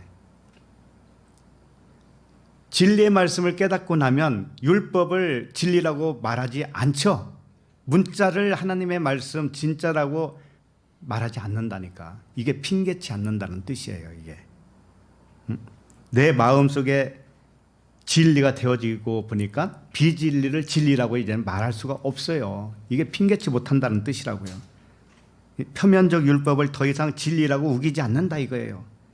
육신 예수를 그리스도로만 표현하지 가르치려고 그러지 육신 예수를 이 문자 그대로 누구에게 가르치고 복음을 전하려고 하지를 않는다 이거예요. 이게 핑계치 못한다는 뜻이에요. 그러니까 다 우리들 마음 상태가 그렇게 변한다는 것이죠. 예. 그러면 본문 21절을 읽겠습니다. 시작. 하나님을 알되 하나님을 영화롭게도 아니하며 감사하지도 아니하고 오히려 그 생각이 허망해지며 미련한 마음이 어두워졌나니. 네. 이 말씀은 하나님의 진노 아래에 있는 아들들의 영적 상태를 표현해 주는 말씀이에요. 다시 막 처음으로 돌아간 것 같은 그런 느낌이 들기도 해요. 이게 무슨 말씀이냐면은 하나님을 알기는 알아요. 하나님을 알긴 하는데 하나님을 영화롭게도 아니하며 감사하지도 아니한다 이렇게 보이잖아요. 그렇죠? 그러면은 이 겉으로 보면은 이 말씀을 겉으로 보면은 교회 다니는 사람 치고 하나님께 영광 돌린다고 해요, 안 해요? 하나님을 영화롭게 아니하며 영화롭게가 영광 돌린다는 뜻이에요. 독사죠. 그러면 영광을 돌린다고 해요, 안 해요? 가수들이 뭐 상 타면 하나님께 영광 돌린다고 하잖아요. 다 한다니까요. 믿음이 좋아 보이죠. 그리고 감사한다는 말을 해요, 안 해요? 하죠. 감사한다고 하면서 살아요. 일이 잘 되면 감사하고 일이 안 돼도 참으면서 감사하고 기분 나쁜 일이 생겼어도 꾹꾹 누르면서 감사합니다 그러고. 왜 그렇게 안 하면 저주가 올까 봐. 그런 수준인가요? 지금 여기서 그 말씀을 하는 걸까요? 그럼 이것은 보통 그냥 그리스도인이라고 하는 교인들도 다 해당되잖아요. 나 하나님께 영광 돌리고 있는데요. 나 하나님께 감사하고 있는데요. 그래서 그런 사람이 진리를 아는 사람이에요? 아니란 말이에요. 이게 그런 말씀이 아니라는 거예요. 그러니까 사람들은 그래요. 매사에 하나님께 영광 돌리거든요. 이렇게 자랑할 수가 있어요. 나 하나님께 감사하거든요. 범사에 감사해요.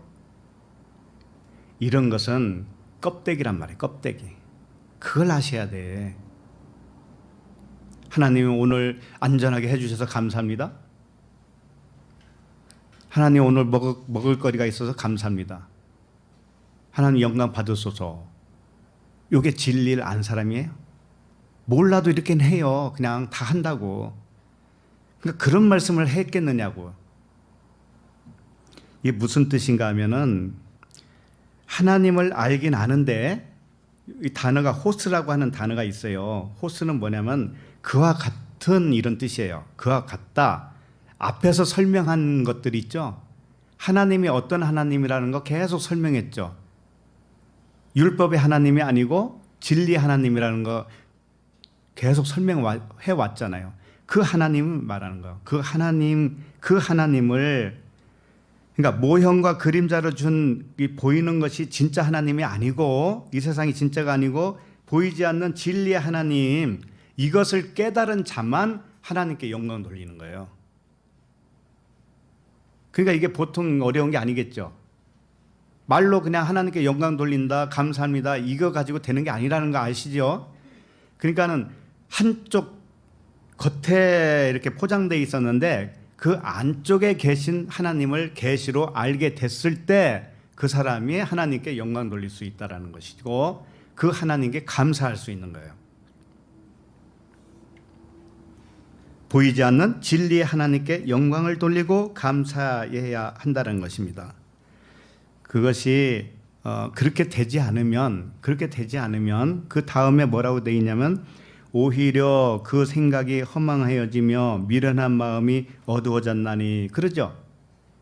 그 진리의 하나님, 영의 하나님을 모르면 겉에 것만 알면은 그 생각이 허망하여졌다라는 거예요. 그 생각이 허망하여졌다고 하는 것이 뭔가 하면은 회개하지 않았다 이런 뜻입니다. 회개가 안 됐다 이런 뜻이에요. 그러니까 진노가 임해야 돼요, 안 임하지 않아야 돼요? 반드시 진노가 임해서 겉에 것이 다 박살내야 되는 거예요. 그래 안의 것이 보이기 시작하죠. 그 사람이 회개예요. 그걸 회개라고 그래요.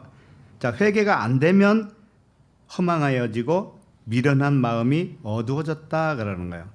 그 마음이 어두움에 잡혀 있다라고 하는 겁니다. 자, 이 세상은 태양빛으로 밝은 세상이기도 하지만 하나님은 뭐라고 하냐면 이 세상을 어둠이라고 그래요. 보이는 세상을 어둠이라고 그래요. 그것을 마음이 어두워졌다라고 하는 겁니다. 보이는 것에만 붙잡혀 있는 상태. 그래서 보이는 세상과 보이는 이 성경 66권 표면적인 말씀에 철저하게 매여 있다. 이게 어두운 자다 이거예요.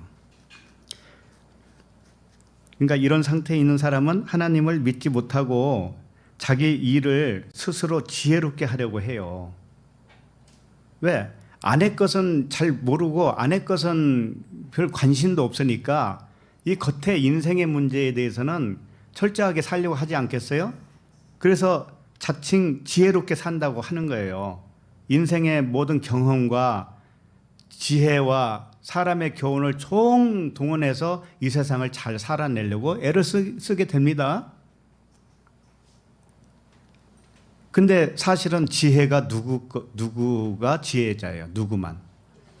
하나님만 지혜예요. 왜? 오늘 우리가 내일 일을 알아요, 몰라요? 모르죠. 그럼 내일 일을 아는 분은 누구예요? 하나님이시잖아요. 그러니까 하나님만 지혜자예요.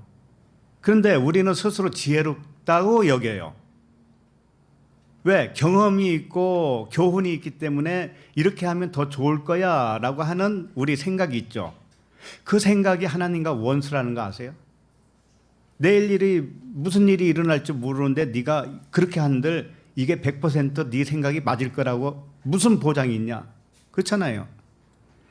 그러니까 하나님만 의뢰해야 되겠죠. 예. 그런데 하나님의 지혜, 하나님의 그 인도하심을 순간순간 잊어버려요. 우리 인간이라는 게. 잊어버리면 그걸 어리석은 사람이다라고 하는 거예요. 어리석다라고 하는 거예요. 22절에 그런 말씀이에요. 22절 읽겠습니다. 스스로 지혜 있다 하나 어리석게 되어 그랬죠. 스스로 지혜 있다라고 여기는 자는 어김없이 어리석은 자예요. 인생의 경험, 사람의 교훈, 사람의 지혜, 우리가 나이가 먹으면은 그런 지혜가 더 쌓이죠. 엄청 쌓입니다, 지혜가. 그래서 그 육신의 생각이라고 하는 것은 세상의 경험에서 온 것들이 많이 있어요, 우리에게. 그리고 공부를 많이 하면 할수록 그 공부하면서 쌓인 세상의 교훈이 있단 말이에요.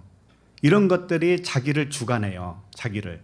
그렇기 때문에 하나님을 믿는다고 하지만 하나님은 어떤 식으로 믿는가 하면은 내가 잘못 갈 때 좀 도와주세요, 그 정도예요.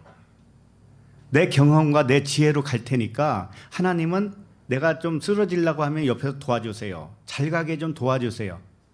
하나님을 도우미 정도로 생각해요. 도우미. 이게 스스로 지혜 있다라고 하는 것이고 어리석은 사람이라는 것이죠. 그래서 고린도전서 1장 20절에 이런 말씀이 있어요. 지혜 있는 자가 어디 있느냐? 고린도전서 1장 20절. 지혜 있는 자가 어디냐? 어디 있느냐? 선비가 어디 있느냐? 선비가 이제 그 서기관을 얘기하는 거예요. 하늘의 서기관. 선비가 어디 있느냐? 이 세대의 변론가가 어디 있느냐? 하나님께서 이 세상의 지혜를 미련하게 하신 것이 아니냐? 그러는 거예요. 우리가 지혜롭다고 하지만 하나님은 그걸 어리석게 만들어요. 그러니까 이런 거죠. 우리가 내일도 건강하게 내가 하던 일 열심히 잘하겠지라고 생각을 하죠. 그게 우리의 지혜고 우리가 스스로 지혜롭게 한 거예요. 그런데 하나님은 그걸 여지없이 어떻게 해요? 무너뜨려요. 항상 그러지는 않아요. 항상 그러면 정말 살기 힘들거든요. 그러니까 한 번씩 그걸 무너뜨리기 위해서 하나님이 그런 작전을 세우시죠. 우리가 연약한 거 아시기 때문에 항상 그러면 못 살아요. 그러나 그럴 때가 올 때마다 우리는 뭘 깨달아야 되냐면은 내 힘으로 사는 건 아무것도 없구나. 내 계획으로 사는 것이 아무것도 없구나. 계획대로 되는 게 아무것도 없구나. 이걸 깨달아야 된다는 것이죠. 제 아무리 사람의 지혜는 보잘것없다는 것이죠. 제 아무리 사람의 지혜가 많다고 해도 하나님 앞에서는 내놓을 것이 하나도 없어요. 그래서 우리는 뭘 자랑해야 되겠어요? 지혜와 명석함을 자랑해서는 안 되죠. 나의 약한 것만 자랑하면 돼요. 약한 거. 나는 약하나 강한 되시는 하나님이 이렇게 인도하셔서 여기까지 왔지. 이렇게. 자, 그러면 23절을 읽겠습니다. 자, 23절 시작. 썩어지지 아니하는 하나님의 영광을 썩어질 사람과 새와 짐승과 기어다니는 동물 모양의 우상으로 바꿨느니라. 자, 이 말씀은 이제 우상 숭배가 무엇인지를 가르쳐 주는 말씀이에요. 우상 숭배. 그러니까 이 말씀이 전부 어떤 맥락으로 흐르고 있는가 하면은 하나님의 진리를 막고 있는 불의가 뭔지, 불경건이 뭔지를 가르쳐 주는 말씀이잖아요. 그죠? 이것이 아는 것 자체가 뭐냐면 진노를 받는 거예요, 지금. 우리가 지금 진노를 받고 있다고요, 이게. 그래서 속에 있는 게 딱 열리고 있는 거예요. 자, 그러면 썩어지지 아니하는 하나님의 영광, 이건 뭘까요? 일단은 이 문자대로 보면은요, 보면은 사람과 새와 짐승과 기어다니는 동물 모양의 우상으로 바꿨느냐 이렇게 돼 있죠. 그러니까 첫 번째 뭐예요? 누구 나와요? 사람이죠. 그럼 사람을 우상으로 삼지 말라는 뜻이잖아요. 그죠? 자, 그러면 이 사람을 우상으로 섬길 때 어떻게 하는 것이 우상 섬기는 거예요? 사람을? 이런 것이 될 수도 있죠. 사람이 아무리 뛰어나고, 그죠? 사람이 뛰어나고 뭐 진리를 잘한다고 해도 절대로 존경하거나 칭찬하면 안 된다. 그러면 우상이 된다. 이런 말인가요? 칭찬 좀 하면 어디 덧나나요? 칭찬했으면 그게 우상인가요? 물론 그것도 과하면 안 되겠지만 근본적인 말씀은 그게 아니라고요. 그리고 다 새와 짐승과 기어다니는 동물의 형상을 만들어 놓고 절하지 말아라, 이런 뜻인가요? 이게 우상으로 바꿨다 했으니까 새와 짐승 기어다니는 거 동물들을 이걸 형상으로 만들어 놓고 거기서 절하면은 이게 우상이야, 이런 뜻일까요? 그럼 그렇게 하는 사람들이 도대체 몇 명이나 된다고? 우리 어머니도 옛날에 남녀 호랭 개교인가 뭐 그런 거 있었어요. 시골에서 옛날에 정한수 물 떠놓고 거기서 이렇게 빌었어요. 근데 새 같은 거 만들어 놓지 않았어요. 내가 봤을 때 새도 없었고 기어다니는 짐승도 없었어요. 어떤 동물의 형상도 거의 다 만들어 놓지 않았어요. 그러면 그 어머니가 그 당시 어머니가 진리를 아는 거예요? 우상을 안 한 거, 우상 숭배를 안 한 거예요? 이게 뭔가 하면은 그런 말씀이 아니라는 거 아시죠, 이제는? 새의 형상을 만들어 놓고 우상하면은 그 우상이고, 동물의 형상을 만들어 놓고 절하면은 그게 우상이고, 이런 말씀을 여기다 한 게 아니라는 거예요. 그러면은 일단 썩어지지 아니하는 하나님의 영광이 뭔지를 압시다. 썩어지지 아니하는 하나님의 영광, 이것은 보이는 표적은 썩는 거라는 것이에요. 첫 번째로 준 이 보이는 세계죠. 이것은 썩는 거라는 거예요. 왜 썩는 거라고 표현한 거냐면은 표적은 설명용이라고 그랬죠. 설명을 다 하면은 그게 썩은 거예요. 썩고 새로 태어난 거예요. 뭘로 태어나요? 썩지 아니한 것으로. 썩지 아니한 것으로 이제는 의미가 달라진단 말이죠. 그래서 하나님의 썩어지지 아니하는 하나님의 영광이라고 하는 것은 표적으로 주어서 그것을 설명이 다 이루어졌을 때 깨닫게 된 그 하나님의, 보이지 않는 하나님을 우리가 알게 된 그 영광, 그 영광을 의미하는 것이죠. 그래서 모형과 그림자로 준 것들을 그 자체로 의미를 찾으려는 것이 하나님과 바꾼 거예요. 자, 이 세상을 우리가 인생을 살아요. 그럼 인생이 뭔지를 배우려고 노력을 하는데, 인생을 통해서 영생을 알려고 노력하는 것은 좋은 것인데, 그렇게 해야 되는 것인데, 인생만을 알려고 그래요. 인생만. 그리고 노래해도 인생만 노래해요. 자, 그러면은 그게 뭔가 하면은 영생을 인생으로 바꾼 것이 된다고요. 그게 우상이란 말이에요. 그게 그게 자체가 우상이란 말이죠. 그래서 그걸 표현을 사람, 새, 짐승, 기어다니는, 이 기어다닌다고 하는 뜻이 뭐냐면 뱀을 의미하는 거예요. 뱀. 예수를 의미한다고. 예수. 사복음서. 꼭 사복음서만 해당되는 게 아니에요. 성경 66권이 네 발 달린 짐승이에요. 왜? 천국은 사각형이라고 그랬잖아요. 근데 그걸 모형으로 왔으니까 네 발 달려 짐승이 되는 거예요. 왜 짐승이라고 표현하냐면 짐승 자체는 영이 있어요, 없어요?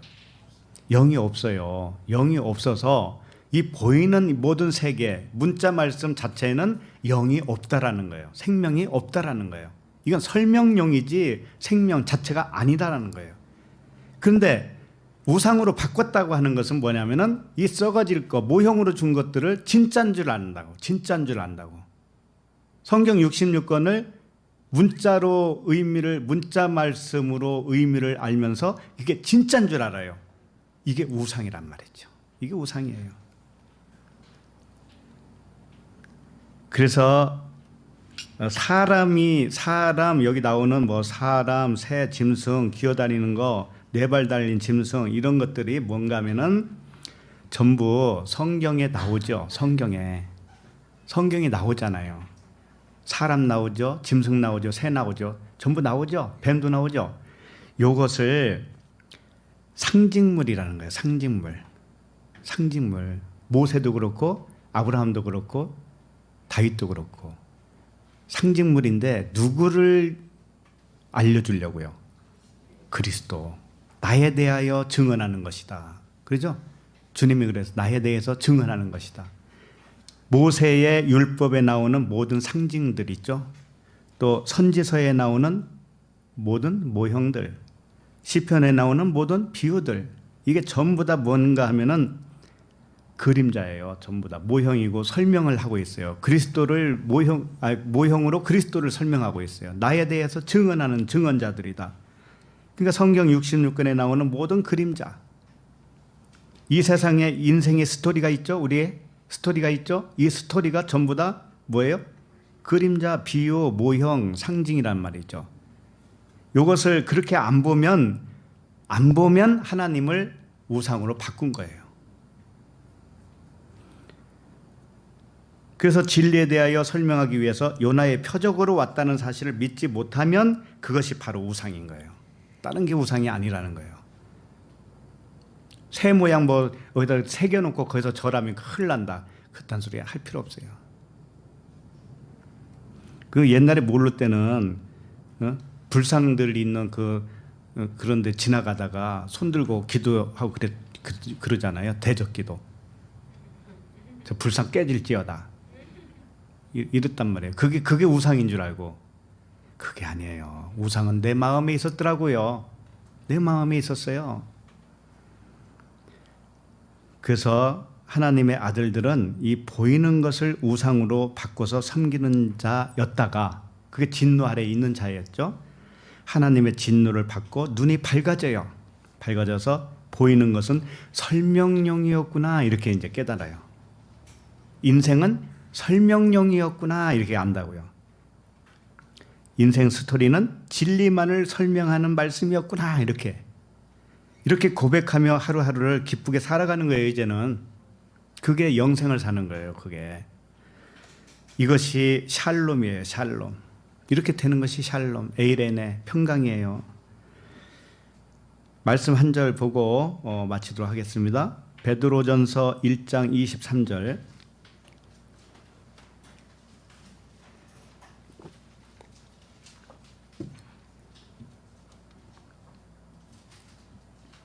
베드로전서 1장 23절 시작. 너희가 거듭난 것은 썩어질 씨로 된 것이 아니요 썩지 아니할 씨로 된 것이니 살아있고 항상 있는 하나님의 말씀으로 되어 있느니라. 자, 우리가 거듭났다라고 하는 아나겟나오라고 하는 단어인데요. 위로 세워졌다, 위로 살아났다 이런 뜻이에요. 위가 하늘이잖아요. 우리가 땅에서 누워있던 자가 되어 있는데 처음에는 위로 세워졌다, 살아났다. 이게 아나겟나오, 거듭남이라고 한 것이죠. 그런데 이 위로 살아나기 위해서는 어떻게 된 건가 하면은 썩어질 씨, 썩어질 씨로 되지 않았다. 썩어질 씨가 뭐예요? 계속 설명했죠? 설명용. 설명 다 하면 그게 썩어진 거예요.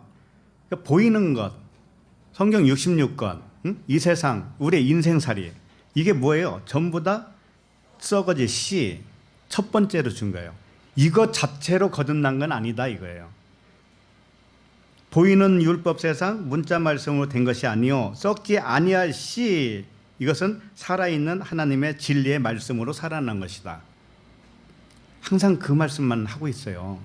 우리가 진짜 하늘로 살아난 그 말씀이 뭔지 알아? 이 표면적인 말씀으로 살아난 게 아니야. 표면 안에 있는 진짜 말씀이 있다. 그게 하나님의 살아있는 진리의 말씀이야. 그리스도의 말씀이야. 이걸로 살아난 거야 라고 하는 것을 가르쳐주고 있어요.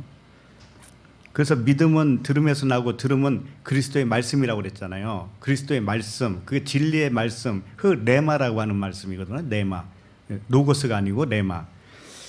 그래서 이 하나님의 말씀은 전부 다 정말 그 살아있는 생명의 말씀을 주기 위해서 처음에는 진노 아래에 우리를 가뒀어요. 가두고 진노가 임할 때 그 원한이 풀어지고요. 우리가 그 진리를 깨닫게 되어져요. 그렇게 해서 우리를 하늘적인 존재로 자꾸 이렇게 올라가게 하는 거예요. 하늘로. 그러니까 오늘도 영으로 계시고 진리로 계시고 사랑의 눈으로 우리를 바라보시는 그 하나님을 찬양하며 살아가도록 하겠습니다. 네. 기도하겠습니다. 네.